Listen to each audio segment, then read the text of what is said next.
Prosecutors with the district attorney's office tonight are urging parents in the city of Philadelphia to search the rooms of their children to find guns there and call the police to have them taken away. This, as you folks have reported, as he charges a 16-year-old with double murder.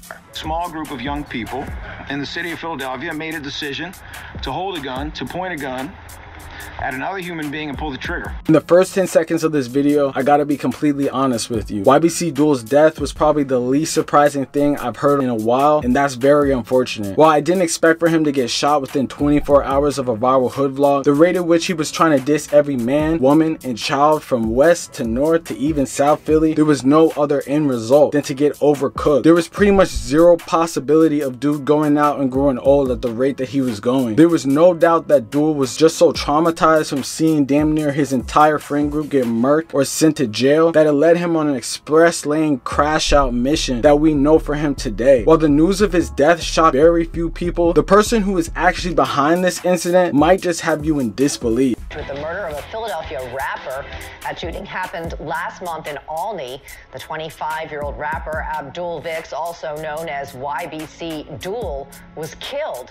District Attorney Larry Krasner announcing those charges today. He also says the teen suspect is connected to several other shootings. Larry Krasner reports he's charged a 16-year-old with the killing of 2 and the wounding of others as part of a shooting group known as FASTBREAK. With surveillance evidence coming out and fried crash out gangs rushing to social media to celebrate and claim the death of Dul, a special task force headed by Philadelphia District Attorney Larry Krasner was working hard putting together the pieces. You see, Larry Krasner had a love-hate relationship with YBC Dul, aka Abdul Vix, the top member in the Young Bag Chasers group. He pretty much made it his sworn mission to get Dul and other members of YBC and their affiliate YFA, along with their main ops CCK, off the streets of Philly. That's why Krasner's office took Dul's death personally, and not even a month after the shooting, they had already found the suspect in question. In a raining afternoon in North Philly in the neighborhood of Olney, Krasner called for a press conference to announce that the person who was behind the brazen attack on YBC Dul was none other than a 16-year-old serial killer by the name of Aiden Waters. This kid, Aiden Waters, wasn't just a hood shooter. Bro could possibly classify as a serial killer, mass shooter, or something in between. With 2 murders, one including YBC Dul, and 8 other attempted murders in the month leading up to Dul's death, this dude might be the closest thing we have to Jason Voorhees. Krasner put together a simple timeline filled with irony when describing Waters as an alleged member of a gang called FASTBREAK. While many others thought that this murder was a complete random act of homicidal maniac type shit, it actually might have a deeper meaning, because history dating back on both sides might explain why this all went down. So today we have to get into the shooter that took out YBC Dul and the beef between FASTBREAK, YBC, and others involved like the Mont that ultimately resulted in YBC Dul getting smoked, along with all the evidence that we know right now with the police putting together YBC Dul's murder as we speak. But before we get into that, man, I'm gonna need you to like, comment, subscribe. You already know we on the road to 100K subs, so make sure you hit that notification bell so whenever I post, y'all tune in right away, and make sure y'all check out the merch link in the description at staysafeworld.com. So let's get into this with chapter 1, Close Tie.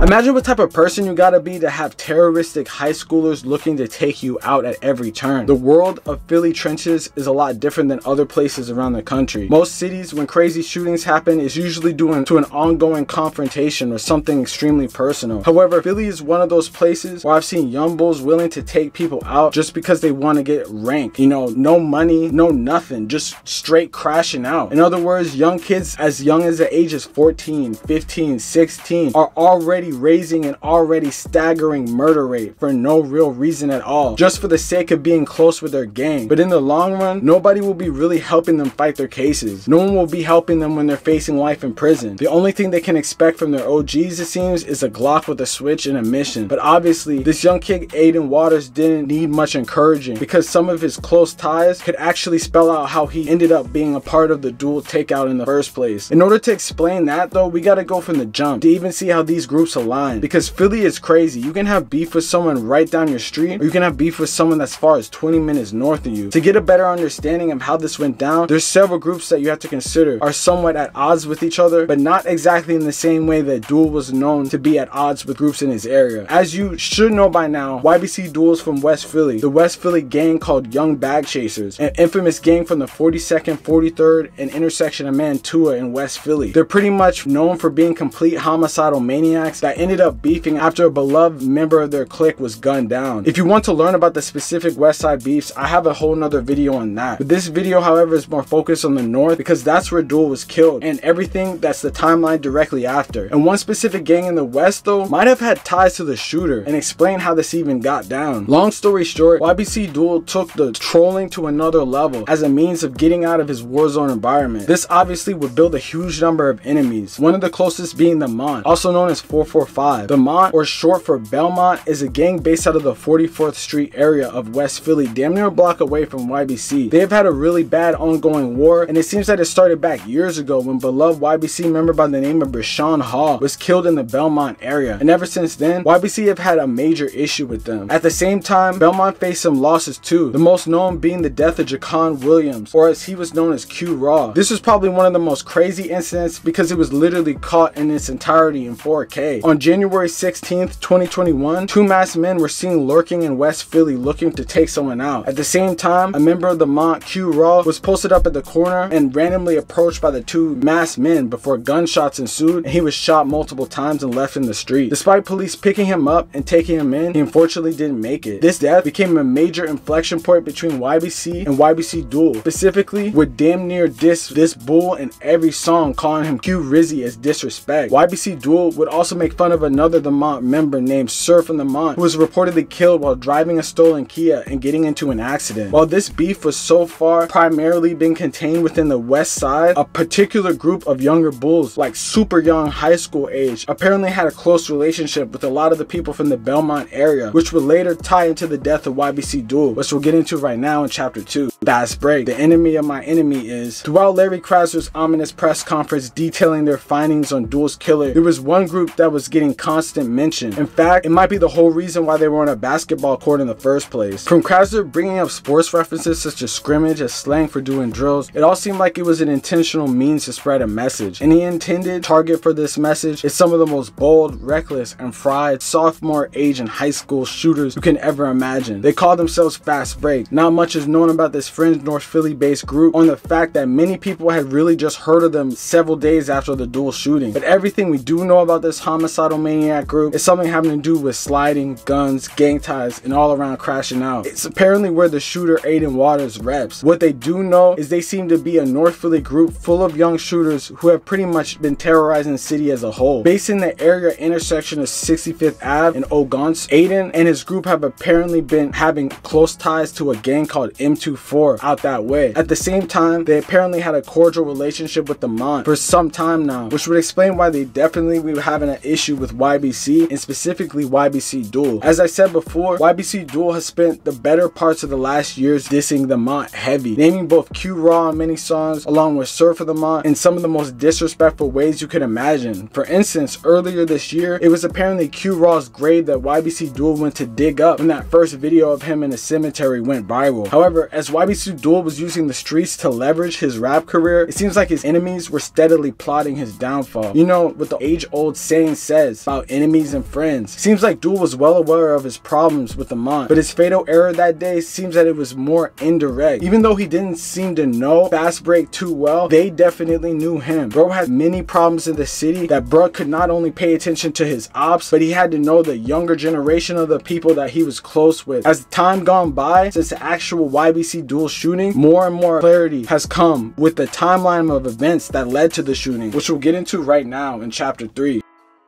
While YBC Dul was definitely aware of his ops in his area, it didn't seem like he paid much attention to his surroundings when he was out of his neighborhood. You can kind of tell through the vlog that he was with Brandon Buckingham that he was careful and on point when he was in his own neighborhood, even with his ops lurking around. However, when he was in North Philly, it seemed like he would let his guard down and be posted up outside chilling. Little did he know there was a young bull on a rampage starting earlier that week that was ready to end someone. The timeline starts on Sunday, August 18th. Waters and another identified member reported reportedly steal a Hyundai Sonata with the intent to go crazy. Later that afternoon, a shooting is reported in the 500 block of Centaur Street in Crescentville, where a 14-year-old and a 43-year-old man are both hit but end up surviving. The police are stating they have evidence to believe that Waters was the one behind it, and it's crazy because that wasn't even near the end of the rampage, because later into that night, a truly gruesome shooting takes place around the same area. News: gun violence once again targets youngsters in Philadelphia. 2 teenagers were shot in the city's Olney neighborhood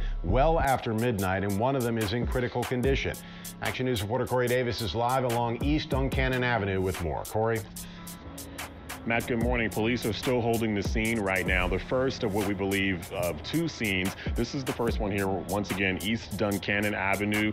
This is the 200 block right here at the intersection of A Street next to the athletic fields here of Olney High School. Looks like more police officers here are arriving or possibly changing of shifts there. I want to give you a look there, some additional video there of the scene. Officers are focusing on searching around the intersection and knocking on doors in this block here.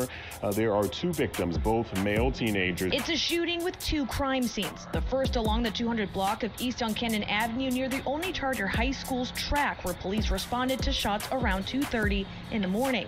The other on Whitaker and Hunting Park Avenues, where a driver of a vehicle carrying the 2 teens shot flagged down police. At around 2:30 a.m. on the 200 block of East Duncan Street, police say Waters and one other person were inside a stolen Hyundai Sonata when they started shooting at another group of 5 kids in a car. Unfortunately, one 16-year-old was struck in the head, and before they could take him into the hospital, he died. Soon after, Waters apparently went and torched his car in the Olney area, but investigators were able to gather surveillance that captured the Hyundai involved on camera and recovered multiple fire cartridge casings at the scene. This would later be the beginning of the end for Waters, but the police were not able to stop him in time, because in 4 short days later, he would go out and slide again, this time taking out a damn near household name in the drill community, which takes us to chapter 4. On August 22nd, YBC Dul was trying to move low key. Many thought that he was posted doing his usual type moves like trapping through the city to get his bread up. You know, that whole Brandon Buckingham video had just dropped 24 hours before, so he knew that he had to be on his P's and Q's, because he was basically going viral on TikTok and YouTube. At around 3 p.m, he picked up one of his homies and was riding on the 100 block of West Olney Avenue in Olney, seemingly being low key. Since the actual shooting has happened, more CCTV has dropped showing the exact crazy moments when Dul's car, waiting behind a SEPTA, was pulled up alongside in an almost identical white car. This is a major red flag, because it then stops on the wrong side of the road, sprays into the driver's side door, and then speeds off. This is all caught in 4K CCTV, which is honestly insane and sets off a chain of events which would later get Aiden Waters caught. Apparently, directly after the shooting, Dul was only 4 minutes away from the hospital, but apparently officers claim that the car would go further out of the way to seemingly pick someone up on the way and drop Dul off at the hospital after that. This was apparently too much time and loss of blood, because it took him over 21 minutes to make it to the hospital, even though it was close. He was later declared dead about 15 minutes after. At the same time that this was going down, the kid Aiden Waters apparently pulled up to a block damn near right behind his house and left his white Kia Sportage and burned it too. Little did he know, he didn't burn all the evidence in the car, because the police found shell casings and other evidence within it. At this point, he was on the radar with the police, but it would be his own fried activity that would actually get him caught. Sometime in between the shooting and now, police would put 2 and 2 together when a recorded jail call between Waters and a friend in jail, where Waters would go about bragging, saying he had 2 scrimmages, which police understood was slang for shooting that takes someone out. August 31st, just a week later, police get a warrant for his arrest and raid his house. In his bed, they find a 10mm handgun with a red switch, which was featured on many social media posts. In his basement though, they find a 9mm that was reported stolen. When they run the evidence, they found an exact match for the stolen Glock with the shell casings left behind at the scene. Basically a done deal, resulting in his arrest. It's wild, because apparently this kid just a couple years ago was featured on an ESPN magazine on the front cover for being a track star. But I guess track wasn't enough, because bro had to go take this FASTBREAK shit serious and went out and did drills, literally. Honestly, this is an overall failure to the community as a whole. Dul was no saint, but this kid was on some crazy shit. taking people out left and right, ruining whole families wherever he went. His parents were obviously not in the picture, and it seems like whoever were his OGs were taking advantage of him, putting the battery in his back to go out and go commit murders. Because how do you think someone that young was able to get a gun? Obviously somebody gave it to him and was looking for him to go cause mayhem. The crazy thing about it is, you look at the school shooting that recently happened with that kid that basically went and killed people with the AR-15 that his dad gave him out in Georgia. The dad was actually charged for all the murders that went down, and I feel like the only solution that's going to stop kids from doing this type of stuff is charging the parents, because then now they'll heed the warnings of the DA and others that say you got to check your kids' backpacks, their clothes, for all these hidden guns and stuff like that. They're way too young to process all this stuff that they're doing, and they're getting people murked that were never going to come back. But this is kind of the reason why I made this, because I definitely wanted to share these stories. The news isn't really going to ever highlight the detail and everything that went down and the music that went down behind it, so I felt like it was important to tell it regardless of what you think about everything, man. But hey, let me know in the comments what y'all think about this. Real say shit, you already know what's going on, man. Like, comment, subscribe. It's a crazy story. You think they're ever gonna find the full pieces of this, or you think they already accomplished everything they needed to take down the people that ended Dul? But hopefully this gives his fans more closure and they can understand what went down. So let me know. Peace.